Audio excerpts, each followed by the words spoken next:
You ever find yourself staring at a BDC module, looking at all those tiny pins, and thinking there has to be a cleaner way to get this key programmed? I've been there.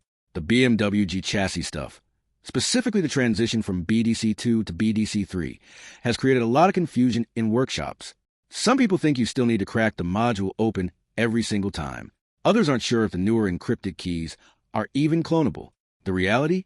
It's actually more straightforward than most people assume, provided you have the right hardware sitting on your bench. Welcome back to Baabji Motors.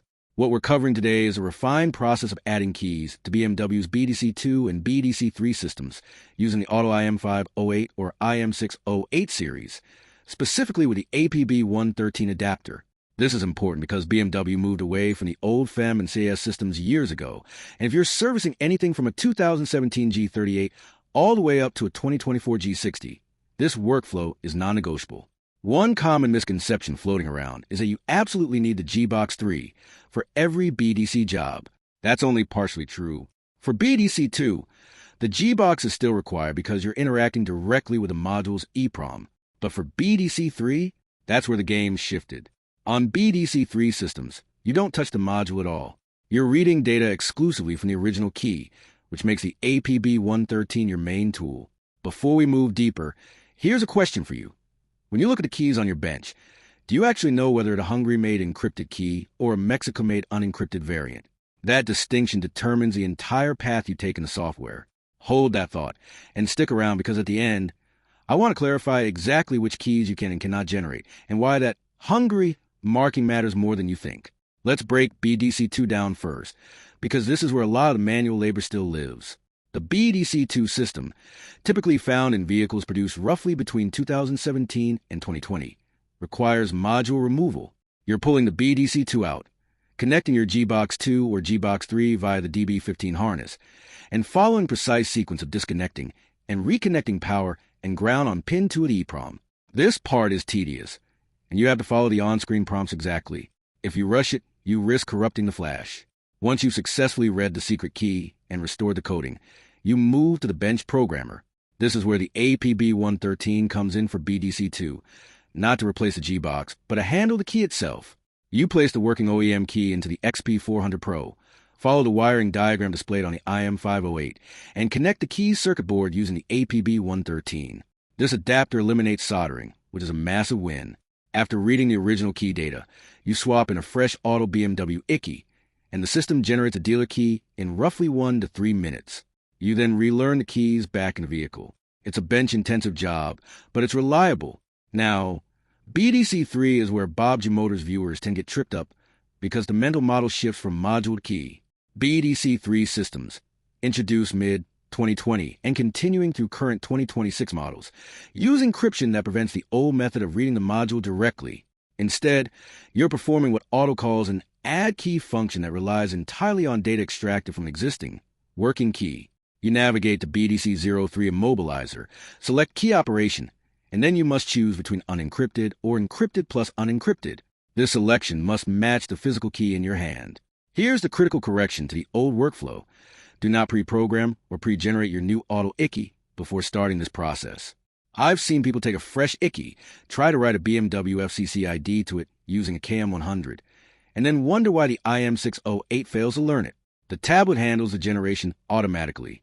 You simply place the blank ICKY on the XP400 Pro when prompted, and the system writes the necessary cryptographic data during the 1 to 3 minute generation window.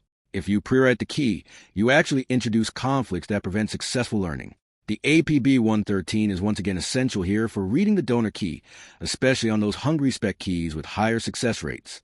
One real-world tip I have to emphasize at Baabji Motors is that not every BDC3 vehicle accepts this procedure yet. Coverage is extensive, including the G20, G30, G60, G05, and U11, but there are exceptions, particularly on BCP models with ultra-wideband functionality. The software update from early September 2025 brought significant stability to this process. So always confirm your IM608 is on at least version 4.70 for BMW IMMO. So back to that question I posed earlier about Hungary versus Mexico keys. Here is the honest answer. If you look at the back of the original key fob and see Hungary printed in the upper right corner, that key is encrypted and requires an encrypted plus unencrypted path. The success rate on these is excellent. Keys marked Mexico are typically unencrypted and follow a simpler cloning path. However, and this is my personal take, I actually prefer working with the Hungary keys. Why? Because the encrypted handshake forces a more rigorous authentication step, and the resulting dealer key tends to have zero functional quirks. The Mexico keys sometimes require manual mirror fold adjustments in the iDrive afterward. It's a small nuance, but it's the kind of thing that separates a functional key from a perfect key. I know some techs avoid BDC3 work because they think it's locked down tighter than it actually is. It isn't. It's just different. Now, here is something you probably haven't seen written down. That APB113 adapter, it has a small LED indicator. If you wired everything correctly and the tablet is communicating, that LED glows solid green. If it's blinking or off, stop immediately. You have a wiring issue. Do not attempt to read key data with an unstable connection, because you can corrupt the temporary data buffer on the XP400 Pro. Also, keep your jumper wires under 20 centimeters. Longer wires introduce noise at these frequencies. I've tested this myself on a 2022 430i, and the difference between a 15-centimeter lead and a 30-centimeter lead was the difference between a successful read and a perpetual timeout error. If this breakdown saved you from pulling apart a BDC3 module unnecessarily, or finally explained why your pre-generated keys kept failing, here's what I need from you. It takes less than 30 seconds to hit the like button, and we are trying to push this one to 1,000 likes.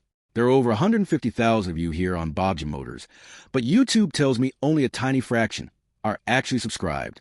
If every technician watching today just click subscribe, we would absolutely hit #1 in the automotive diagnostics category. These deep dive tutorials take hours to research, film, and edit, hours I could be spending on client cars. The likes, the comments, and the subscriptions are what keep this channel sustainable. If this helped, share it with one other locksmith or shop foreman who is still scared of BDC3. Let's get 100 thoughtful comments going. Drop your experience. Have you had a BDC3 key fail to sync even after a successful generate? What chassis was it?